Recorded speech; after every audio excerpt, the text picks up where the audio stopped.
Ceci del 6 novembre, folla come non se ne vedeva dagli anni 50, tutti a filmare il treno in arrivo che andrà a Volterra, una locomotiva, un vecchio treno antico, molto bello. Questa è la copertina per oggi di Domenica che Barba, un convoglio piuttosto lungo.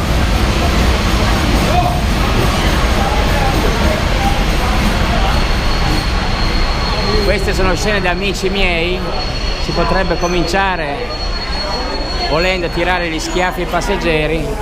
Buongiorno, abbiamo dei passeggeri giovani, buon viaggio, ciao, ciao! Siamo personaggi fantastici che si muovono nei meandri, che non sanno, ma c'è anche una spia, forse un uomo in incognito, guardate. Eccomi qua, sono in incognito anch'io, la barba non me la sono ancora fatta perché è troppo importante oggi. Qua vediamo personale viaggiante affini che scendono, magari vengono abbandonati. Torme di turisti, sembra che non abbiano mai visto un treno. Nei tempi dell'imitazione magnetica ci emozioniamo per queste cose, inizio secolo. Buongiorno. Di che anno è? 1800 No, questo è più recente? Sì, questo è del 1904. I primi del Novecento. Primi del Novecento. C'è scritto sul cimo. Allora vado a guardare, grazie.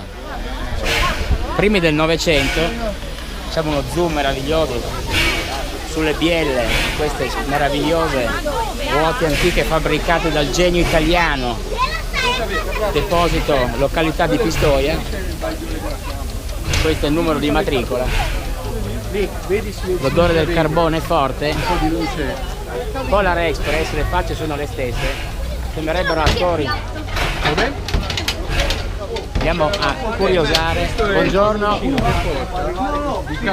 Real TV, guardate che meraviglia.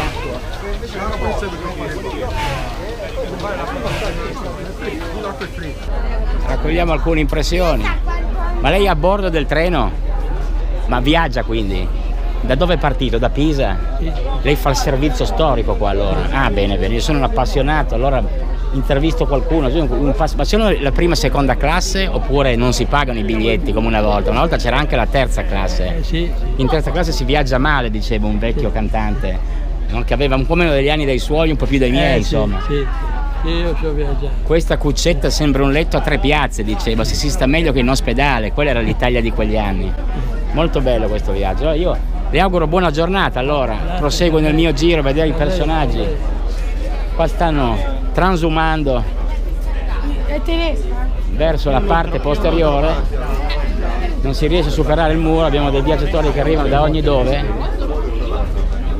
Cerchiamo di superare il muro della gente.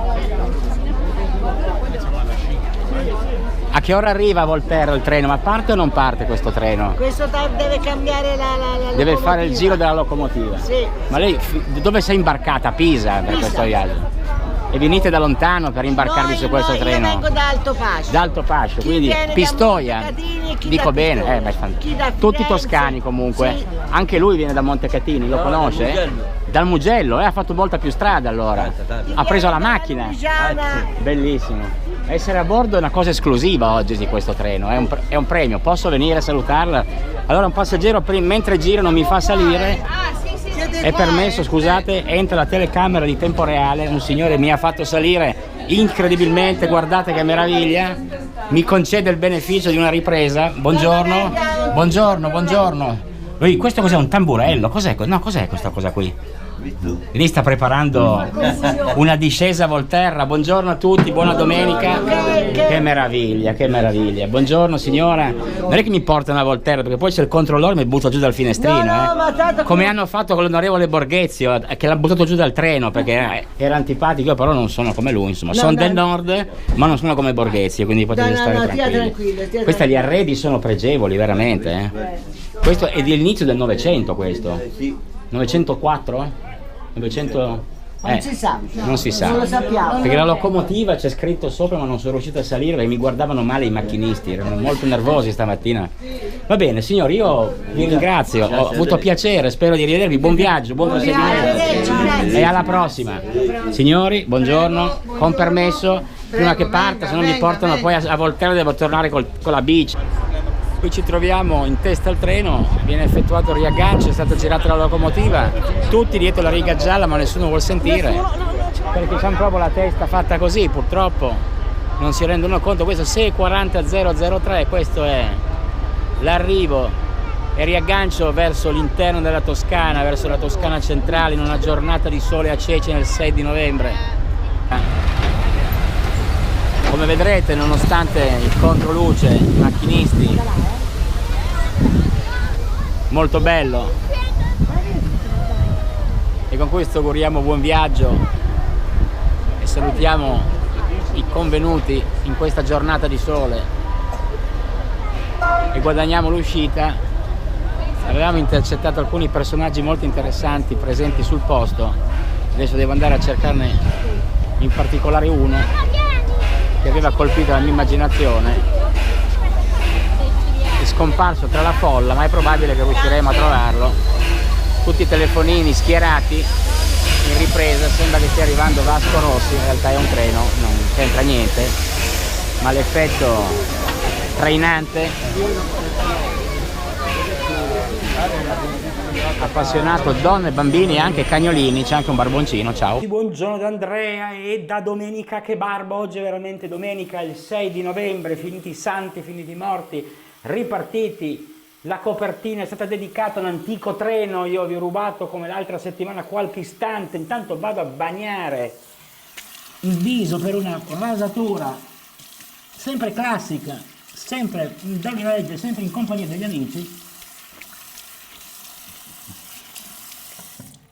Mentre prepariamo la rasatura, vi dicevo, è transitato a Cecina, ha fatto il cambio locomotivo, un treno antico del 1910 che da Pisa fa servizio a Volterra verso le Saline, San Dolore. Intanto prepariamo con questo gel verde di Marco Balocchi la rasatura di domenica, quindi andiamo a preparare il pelo. E quindi sono stato in stazione prima di radermi, quindi non so cosa avranno pensato i macchinisti vedendomi con questa barba trasandata, ma insomma non volevo fare le cose di fretta, quindi oggi mi raderò alle 11:30, questo è l'orario di oggi, giornata come avrete visto bella di sole, sulla costa, bella anche ieri, insomma non calda come la scorsa settimana, un po' di patchwork sulla nostra lavagna per raccontare quello che è stato, quello che sarà. Oggi si tiene la COP27 a Sharm el Sheikh, voi sapete, il primo incontro internazionale importante sul clima per la neopresidente Giorgia Meloni, che in compagnia di Pichetto Fratin, Gilberto Piemontese vanno a parlare delle promesse da fare al mondo e all'ambiente, cioè di tagliare entro il 2030 il 55% delle emissioni.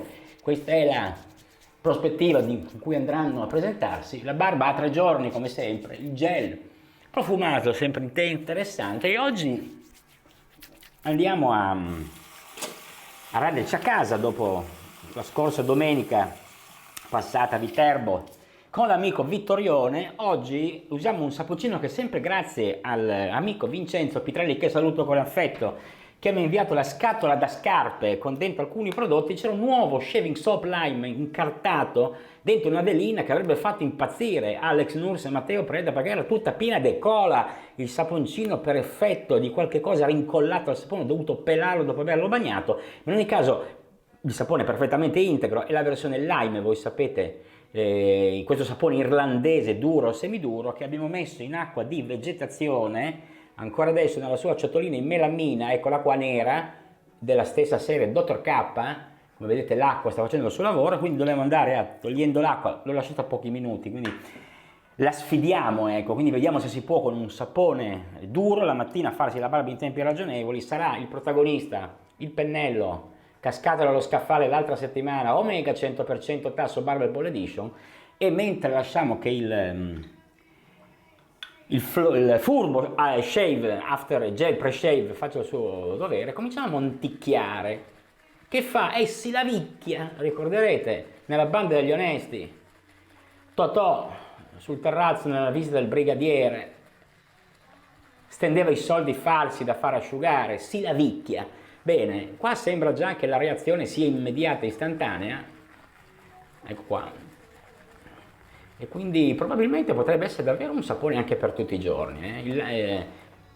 Il profumo moderatamente lime, come tutti gli effetti sensoriali, come tutto anche, forse anche il carattere della gente d'Irlanda, che non c'è solo il cielo d'Irlanda di Fiorella Mannoia, ma c'è anche la gente d'Irlanda, mentre sembra che si vada a solidificare, e necessiterà sicuramente un'aggiunta di acqua, il nostro Dr. K Lime sapone duro in ciotola proprietaria, sempre bello però il ciotolino, ragazzi, tenuto in mano, come vedete ha un suo perché, quindi insomma, dopo almeno un minuto di torsioni sinistrorse o antiorarie per non dare connotazioni politiche al comportamento del nostro pennello, andiamo a bagnare aggiungendo un po' di acqua nel ciuffo per vedere, cosa che certamente succederà, se riusciamo a dargli un po' più di corpo senza sventrarlo troppo. Ecco, mi sta colando dappertutto, voi non lo vedete, così, io ho un lavandino molto stretto, quindi se faccio e tengo distanze dalla mia GoPro vado a riempire il tappetino del bagno di schiuma, quindi non ve lo faccio vedere, non perché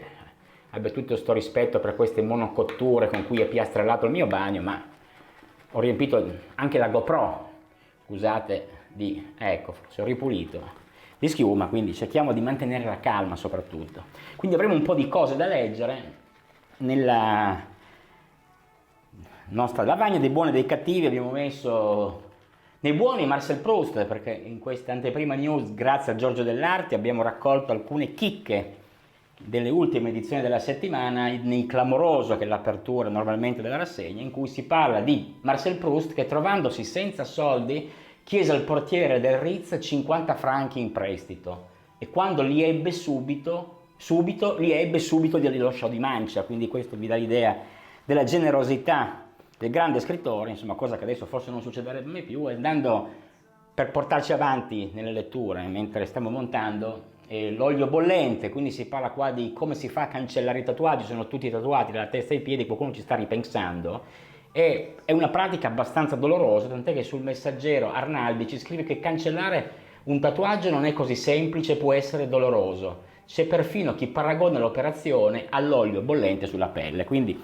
prima di tatuarvi pensate ai momenti in cui li dovrete togliere, che questo non è rovinarsi la vita, perché tanto li portate, li indossate, li esibite, perché i tatuaggi vengono spesso fatti per gli altri, non per se stessi, cosa che dovrebbe essere la ragione per cui ci si tatua, ma sappiamo che la società liquida va in questa direzione. Io direi che, guardate, possiamo provare già a fare la prima passata, poi vi presenterò anche il ferro con cui mi arrederò, niente di nuovo, ma sempre un qualcosa di interessante, vecchio stile, non quanto la locomotiva che avete visto in copertina, ma insomma, bagniamo. Tanto non vorrei che, anzi, cosa che ha già fatto, il gel si asciuga molto in fretta, ecco, l'aria non è così il proraso in crema da prebarba, ecco, il gel ha una sua caratteristica che quindi ribagniamo il viso e andiamo a montare con una buona giornata a tutti.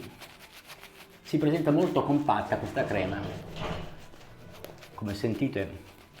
Sullo sfondo una radio italiana, una radio di Poggi Bonsi, Radio 3 Network, che nome è Radio 3 Network, non è la Radio Rai 3, è la Radio 3 di Toscana. Voi dite, ma che bello, anch'io vorrei ascoltare, potendo essere in zona, la radio di Poggi Bonsi. Beh, voi potete ascoltarla semplicemente perché siamo di streaming, la possono ascoltare anche a Dhaka, anche sulla spiaggia di Chittagong nel Bangladesh, se sono collegati a internet. Quindi questa è la democrazia della comunicazione. Quindi se vi interessa, in questa radio sta cantando in questo momento The Devons, che non so chi siano, sta scorrendo sul display della mia Revo Axis il titolo. Ecco, questa crema però non è così montata, forse potrebbe essere una sua caratteristica, nel senso che vi sembra molto piatta.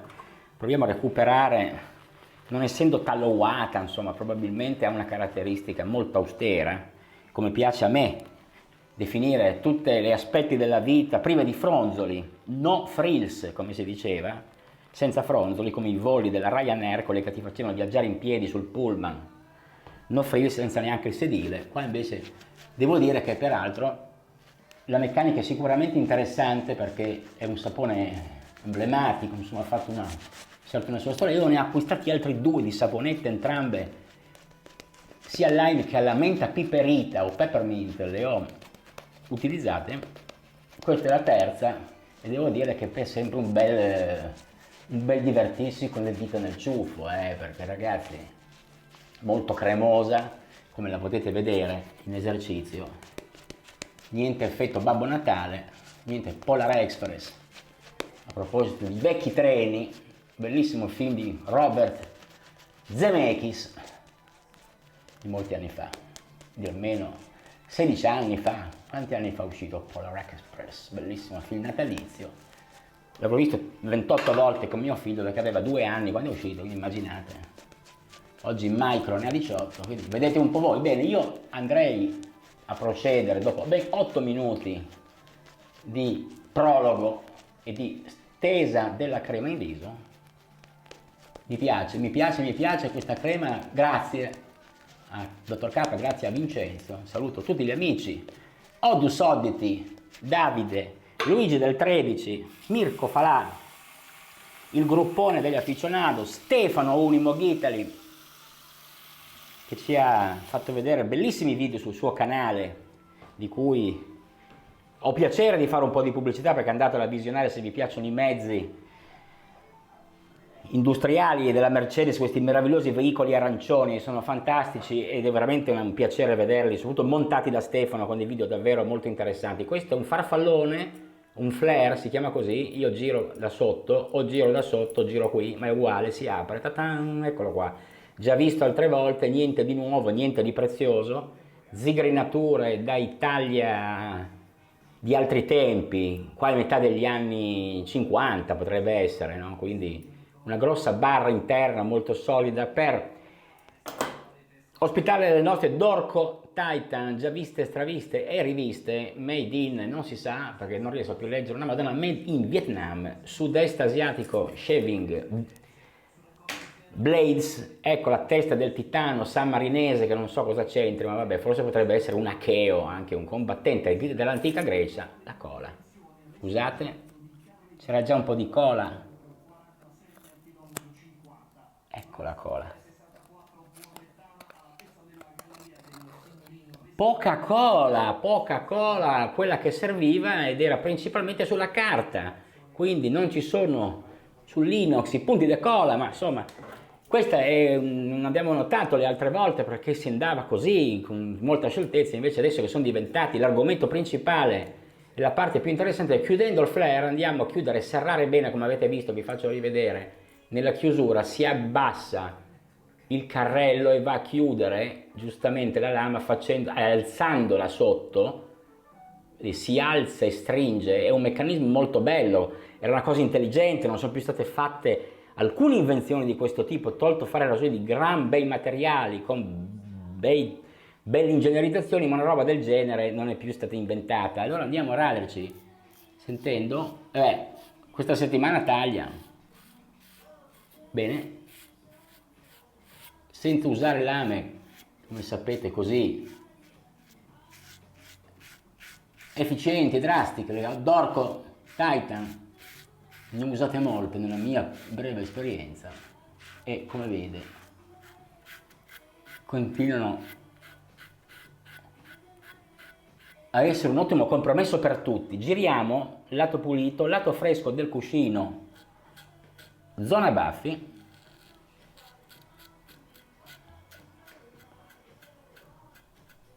il palinsesto di Radio Poggi Bonsi, a parte le notizie, come vedete, principalmente dance, come un po' tutta la cultura qua della Toscana, radio giovanile, radio un po' vecchio stampo, anche Radio Stop è qui a Cecina a 500 metri,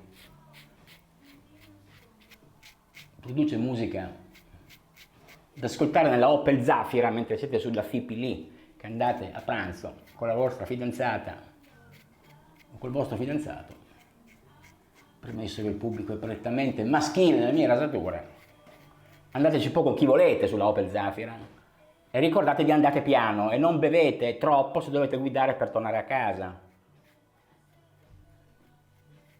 Bene, prima Primo passaggio sgrezzato, molto bene, bene il flare, non me lo ricordavo, bello, bel sistema autocentrante, bagniamo.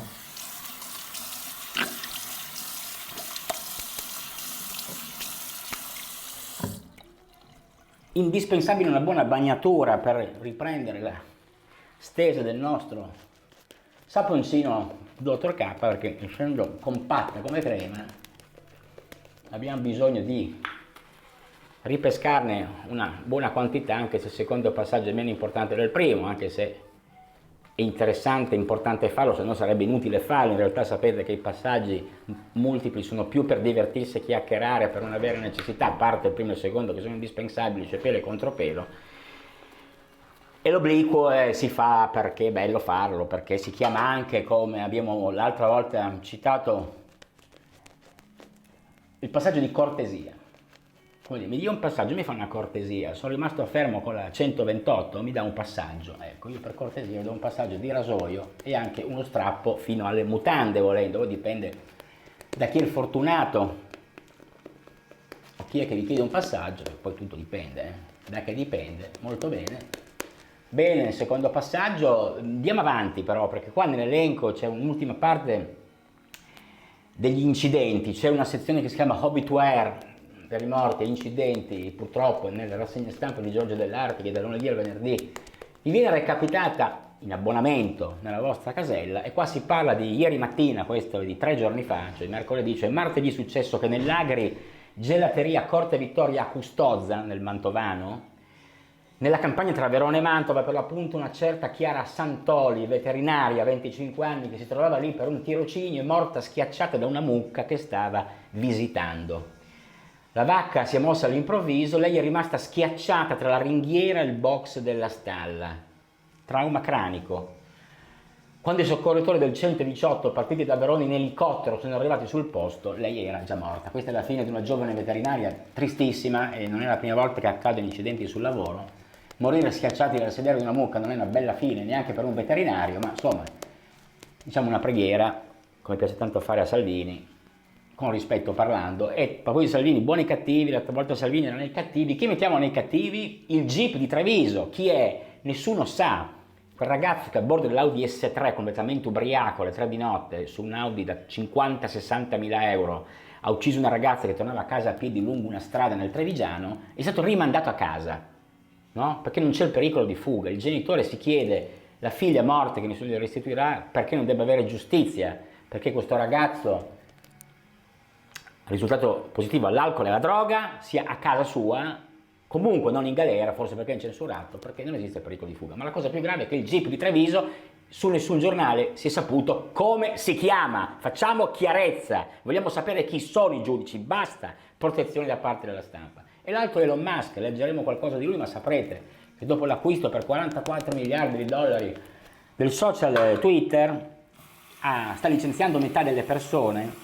E ho sentito la propaganda live di Diego Bianchi l'altra sera, una notizia secondo cui il sistema di licenziamento di Musk è terribile, è una sorta di lotteria, cioè a seconda di quale casella ti invia il messaggio sei dentro o sei fuori. Io non ho approfondito questa notizia, ma neanche Diego Bianchi l'aveva fatto, quindi prendiamola, spero sia una fake news, ma in ogni caso quasi 5.000, addirittura 7.000 persone, che sono il totale, di cui la metà saranno licenziate, sarà parte di questa macelleria sociale, di questo social di cui ci darà conto il Foglio in un articolo di Eugenio Cau. Comunque, contropelo, sentiamo. Bene.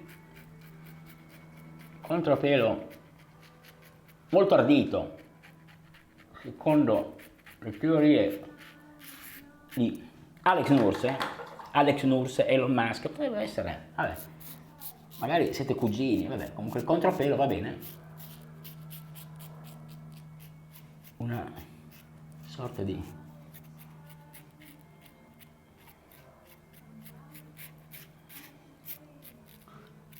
con le inclinazioni sbagliate e parlando non si riesce a ripulire completamente, effetto rastrello.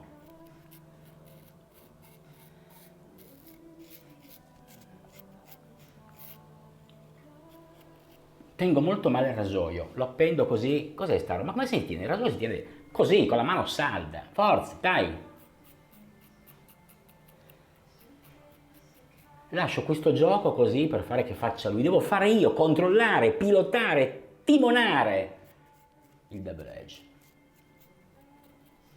Bene, secondo passaggio io lo considero concluso. Prima di fare la terza stesa, orrori nella giustizia, anche qui, dopo 2 anni, Capodanno a Roma, ricorderete, 5 ragazzi finiti in galera per stupro, processati con danni terrificanti, quindi famiglie distrutte, giovani rovinati per sempre, infatti tutti ripresi in questo articolo di oggi di Romina Marcea sulla Repubblica edizione di Roma. Stupro di Capodanno, dice la ragazza che al tempo aveva detto di essere stata stuprata da 5 ragazzi, è tutta colpa mia, e la vittima tenta il suicidio. Ragazza ormai 18enne, era in Spagna in un college esclusivo, questa è la storia degli ultimi giorni, l'hanno ritrovata ai suoi tutor da mesi con privati autolesionisti, quindi da Ciro Grillo alle vittime di queste feste a cui i giovani devono partecipare per divertirsi e fare la loro vita, si rischia veramente che per colpa di una donna, una criminale, lei a sua volta, per prima non criminalizzata, porti in galera, rovini la vita a 5 ragazzi che in fondo erano lì per divertirsi con lei in una notte di Capodanno. Follia della giustizia, pensateci, uomini di governo, riformatevi, garantismo, non sistema manettaro nei confronti delle donne che ne hanno giustamente necessità di essere difese, per amor di Dio, ma insomma qualcosa a me sfugge. Quindi procedendo nel terzo passaggio nel terzo passaggio di cortesia, andiamo ancora per giocare, a pescare un pochino della nostra Dottor K. Bello, sempre bello, il saponcino risulta così, vedete, piuttosto asciutto. Certo, il tasso secondo me è più adeguato a questo genere di applicazioni. La scorrevolezza ne viene un po' a patire, perché con le creme piuttosto asciutte dovete per l'appunto nelle curve qui dove sentite un po' grattare, ecco. Il fatto delle lamette che grattano è un argomento che spesso trattava Marco Traverso, che saluto, che non vedo più online con rasoio, ma lo vedo con dei belli orologi, collezione orologi nelle valli alpine, non so, ti saluto Marco, e quindi parlava spesso di lame che grattano, ecco, forse le Dorco sono tra quelle, comunque buone, ecco, a ogni passaggio un lime. Lo sentite, ma molto discreto, non invadente, non troppo floreale, non esagerato, cioè non è la parte olfattiva quella che deve far vendere un sapone. Il sapone deve essere venduto perché funziona bene come meccanica, perché poi la vostra barba, il vostro viso, che devono essere trattati e pretrattati prima di essere affrontati dal rasoio. Diciamo che non asciughi, altro cosa abbiamo? Made in Germany. Allora, sempre dall'anteprima, qua che di 3 giorni fa, forse di giovedì, scusate, sì, comunque 3 giorni fa, la Germania moreggia con i cinesi e vuole fare pace con Putin. Leggo brevemente, il cancelliere tedesco Olaf Scholz è partito per Pechino, dove oggi, NDR credo giovedì, è atteso in visita ufficiale, rimarrà in Cina solo 11 ore, con lui una folta delegazione delle più grandi aziende tedesche. La Germania, dopo la crisi con la Russia, non può permettersi di perdere anche la Cina, il mercato più promettente per le esportazioni, il miglior fornitore delle sue aziende manifatturiere. Per questa missione Scholz è stato criticatissimo a Bruxelles, a Washington e anche dai suoi alleati di governo, e d'altra parte i rapporti economici tra Cina e Germania sono strettissimi. Da quando è arrivato al potere Xi Jinping, gli acquisti di beni tedeschi sono triplicati, sfiorando lo scorso anno la cifra record di 100 miliardi di euro. Questo è Caridi per il fatto, e poi c'è l'aggiunta della redazione di Giorgio Dell'Arti che di notte scrive questi commenti alle notizie. Scholz vuole far capire agli americani che i rapporti con Pechino li gestirà da solo. Il cancelliere ha dato il via libera alla cessione del 25% del porto di Amburgo ai cinesi di COSCO e pensa che l'alleanza atlantica sia troppo sbilanciata a favore degli Stati Uniti e ha annunciato di voler costruire il più grande esercito d'Europa.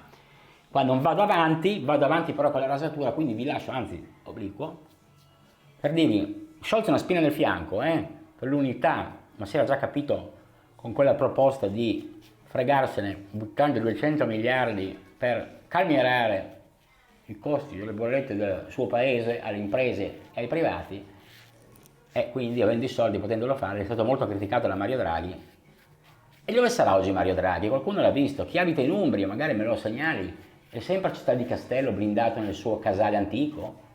Come si divertirà a vedere Giorgia? Giriamo? Bene l'obliquo. Ancora barba, sempre barba. Quanta barba, sempre asce, ancora asce. Siamo ancora legati alle candeggine, questi terrificanti spot pubblicitari di queste case di ringhiera, come se fossimo rimasti negli anni 50, insomma, non mi viene niente di nuovo. Mi viene in mente che però il Terzo Polo ieri ha manifestato con Calenda e Lady Mestizia Moratti, che ha mollato la regione Lombardia, di cui era vicepresidente, facendo imbestialire Fontana, che l'ha sostituito con Guido Bertolaso, immaginate, da Moratti a Bertolaso, dalla Padella a Brace. Comunque si candiderà a sinistra, e quindi ieri c'è stata migliaia in corteo con le bandiere gialle e blu dell'Ucraina a Milano, e l'ex assessore regionale era assessore al welfare, dico bene? Mio padre era partigiano come chi difende Kiev, quindi si sposta l'asse dell'appoggio all'Ucraina, diventa di sinistra la moglie del petroliere Massimo Moratti, e quindi questo non stupisce, perché comunque la sinistra, i comunisti con Rolex, da quando li ha sdoganati Fedez, sono effettivamente divenuti una realtà. E quindi andiamo avanti. Rolex di Totti non parliamone, per l'amor di Dio, basta, il pupone non si capisce dove viva, forse con Noemi Bocchi, la nuova fidanzata.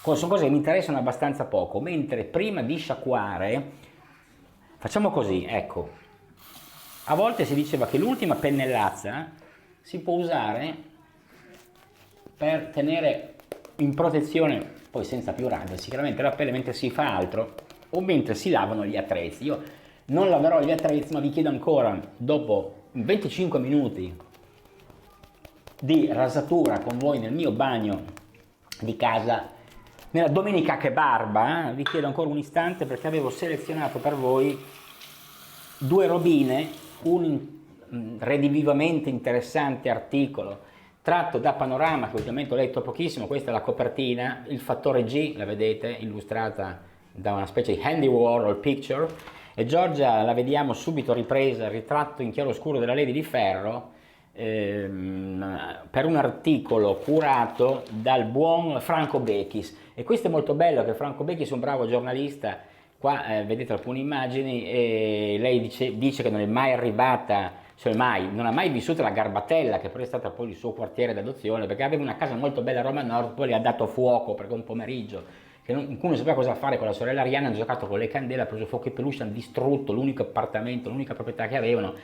E la madre, poi scrittrice, che per fortuna è riuscita, scrivendo, a diventare una brava produttrice di romanzi, è riuscita poi a portare a casa la sorte della famiglia, perché il padre era già partito da un pezzo in Spagna. Lei, sapete, ha fatto una vita senza papà, ma non ve lo posso raccontare né leggere tutto perché è troppo lungo.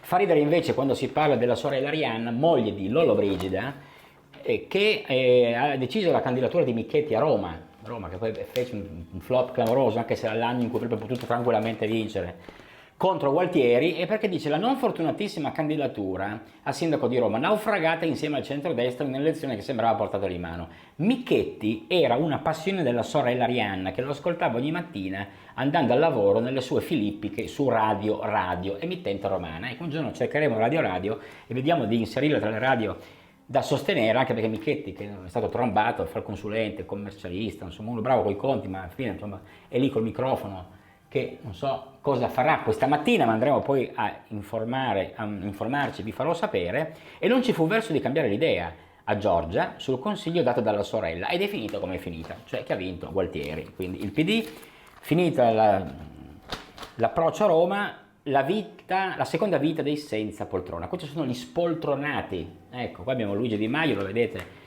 che si alza dalla poltrona e cerca una sorta di Marcel Jacobs, sempre sulla riga, per fare i 100 metri. Pizzarotti, ex sindaco, primo, diciamo, fuoriuscito storico del 5 Stelle. L'Orsetto, Vito Crimi, Luciana Azzolina e Toninello, che adesso fa il youtuber, ma io non vi dilungo. Abbiamo anche Monica Cerinà, la padrona del fortunatissimo cane Oscar, che aveva trovato i 20.000 euro nella tenuta di Capalbio, che è candidata come leader del PD, grande sostenitrice di gay e lesbiche. Abbiamo poi Sergio Battelli che aprirà un Ciringhito, anche lui un uomo del 5 Stelle, e Toninelli ha scritto un libro divinatorio che si intitola Non mollare mai, e in effetti ha mollato perché alla fine l'hanno mandato a stendere. E quindi sono interessanti le seconde vite di questi ex parlamentari che, tranciati dal secondo mandato, hanno dovuto reinventarsi un lavoro. Mentre a questo punto sciacquo e vado con l'after, perché poi mi butto su una rapida occhiata del quotidiano. Voi sapete, acquisto tutti i sabati per poi leggervelo riscaldato come la pasta al forno la domenica mattina. Una buona sciacquata.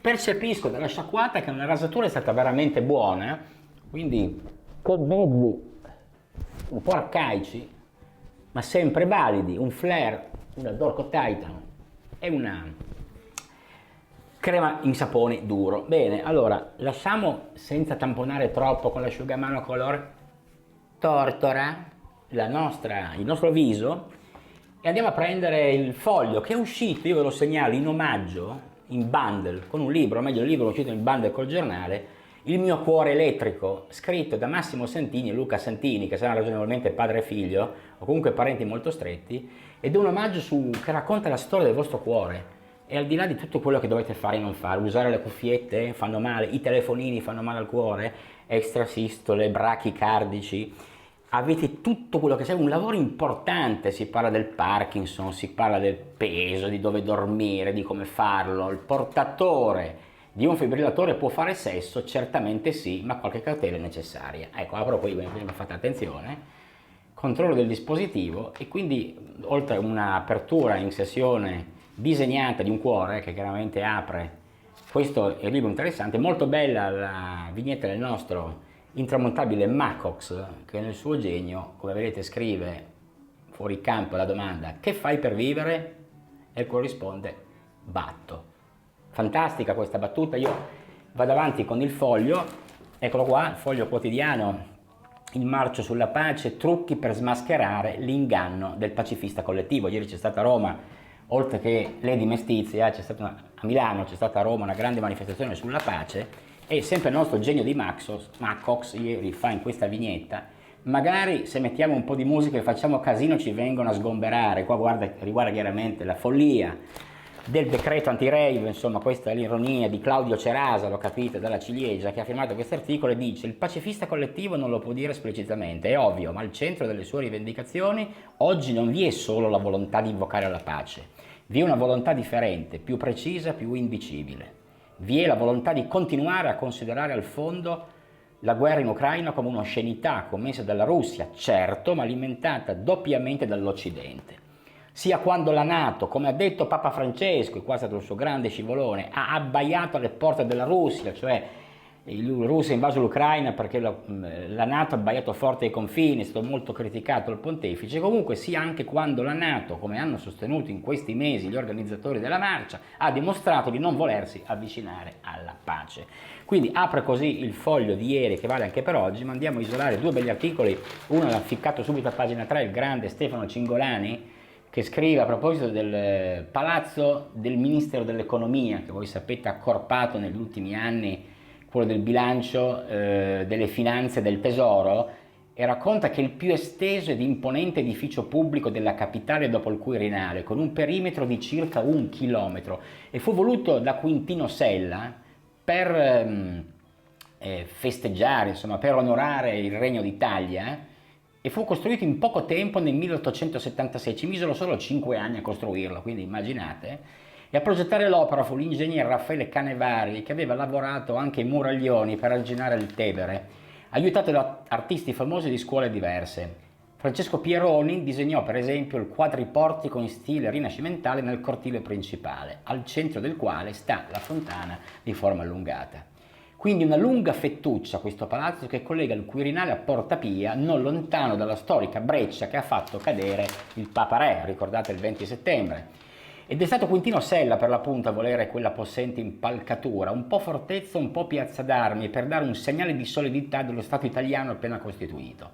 Allora ospitava 2000 dipendenti nel Ministero delle Finanze del Regno d'Italia, della Corte dei Conti e delle direzioni generali del Tesoro, del Demanio, del debito pubblico e della Cassa Depositi e Prestiti. Oggi ci lavorano circa 10.000 impiegati, da 2.000 a 10.000, molto bene. In 150 anni sono un po' cambiate le cose, tutto si concentra in quei 1000 metri di stanze, saloni, corridoi dove si fanno le sorti non solo economiche del paese, tra lo spettro di uomini come Luigi Einaudi, Ezio Vanoni, Guido Carli, Carlo Azeglio Ciampi, direttori generali di valore come Mario Sarcinelli, troppo integerrimo per resistere all'attacco concentrico di CP2, o Mario Draghi, che ha tenuto nelle sue mani le redini del decennio segnato dal ridimensionamento del capitalismo di Stato prima di diventare il salvatore dell'euro. E procede: hanno lasciato il segno la lunga era di Andrea Monorchio, grande ragioniere generale dello Stato, uno degli uomini chiave all'interno di questo ministero per molti anni, vero mago del bilancio, e la sofisticatamente finanziaria di Vittorio Grilli al fianco di Giulio Tremonti e la conoscenza capillare di ogni meandro della spesa da parte di Daniele Franco,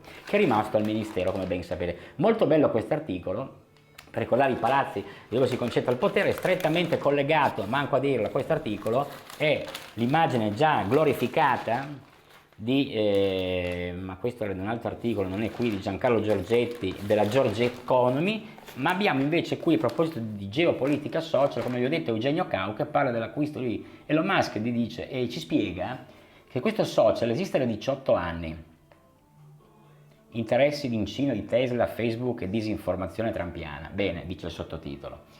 Il social esiste da 18 anni, è stantio e ormai si è trasformato in una ridotta di giornalisti e politici che gli consentono di mantenere una certa rilevanza, ma dentro a bolle sempre più piccole e senza avere ritorni economici. Nessuno che non abbia un interesse in politica, nel giornalismo, in altre piccole nicchie che per qualche motivo sono sopravvissute dentro a Twitter, ha qualche ragione per usare il social. Passiamo ora alle ragioni negative. Musk cosa potrebbe fare dopo l'acquisto di questo social, a parte restituire al mondo la libertà di usarlo? Ma potrebbe facilmente distruggere Twitter, e i modi in cui può distruggerlo sono molti di più di quelli con cui può salvarlo. Facciamo qualche esempio. Per gli appassionati, potrebbe trasformare Twitter in uno strumento di propaganda e disinformazione, cosa a cui apparentemente sta già lavorando. Ha inoltre deciso, qua lo sapete, la polemica anche dello scrittore che ha abbonato e l'ha mandato letteralmente a cagare, ha deciso di mettere a pagamento le spunte blu, cioè quei simboli che attestano che certe personalità pubbliche, capi di Stato, politici, giornalisti, sportivi, professionisti, attivisti, sono davvero loro e non degli impostori. Un'altra cosa disastrosa che Elon Musk potrebbe fare, e che quasi certamente farà, è riportare su Twitter Donald Trump. Andiamo avanti. Un'altra ipotesi, qua ormai Eugenio Cau le ha viste tutte, ha già immaginato il futuro di Twitter, potrebbe essere banale, ma in realtà piuttosto probabile, cioè che Musk si annoierà presto dell'impresa tutto sommato tediosa di raddrizzare un social network mezzo morto, con tutti i doveri e le incombenze che questo comporta, e che abbandonerà Twitter a se stesso, come ha fatto con altri suoi progetti. Poi c'è l'Arabia Saudita, perché per comprarsi Twitter, dice sempre il nostro giornalista del Foglio, Musk ha chiesto soldi in prestito a un sacco di gente. E a chi ha chiesto questi soldi? Li ha chiesti al principe Al-Walid bin Talal, nipote del defunto re Abdullah, che possedeva già azioni di Twitter prima dell'acquisizione, e con l'arrivo di Musk ha aumentato la sua quota. Attualmente il principe saudita è il secondo più grosso azionista di Twitter dopo Musk. Quello di Musk e Twitter, in chiusura, sotto molti punti di vista, è un caso limite, ma le preoccupazioni politiche e geopolitiche per i social network sono effettivamente un fenomeno molto importante. Bene, io direi che oggi abbiamo sviscerato un po' di argomenti, andiamo a fare un after. L'after oggi lo facciamo in Plague Doctor, plug Doctor come si dice, l'ho chiamato Plague, in realtà è Plug. Una bomba floreale in viso vi sembrerà di mettermi in testa quello che i medici della peste nel 600 portavano nel naso per non sentire gli odori nefasti degli appestati, ma io, premesso che devo dargli un'agitata, questa è sempre una buona regola, anche se non mi pare abbia essenze sospese, ma diamola comunque shakerando, fantastico, questa schiumetta, e andiamo a schiaffeggiarci ottimo, ma va utilizzato con la finestra aperta, perché il bagno deve essere libero di far circolare aria fresca e sentire subito la miscela esplosiva di questi medici della peste di Razorok. È uno splash, voi sapete, non bisogna farne un uso moderato, ma farsi quasi praticamente il bagno, dando una bella botta alcolica, perché quello è, so che va a chiudere i pori, rassicurandovi e portandovi verso una meravigliosa giornata. Ed è proprio con questo after, che è sempre una bellissima esperienza, che consiglio a tutti coloro che amano molto le campagne all'aria aperta, i paesaggi bucolici e quindi una barba prima della bella passeggiata. E con questo vi saluto, vi auguro una buona domenica da Andrea e da Domenica che Barba, ciao!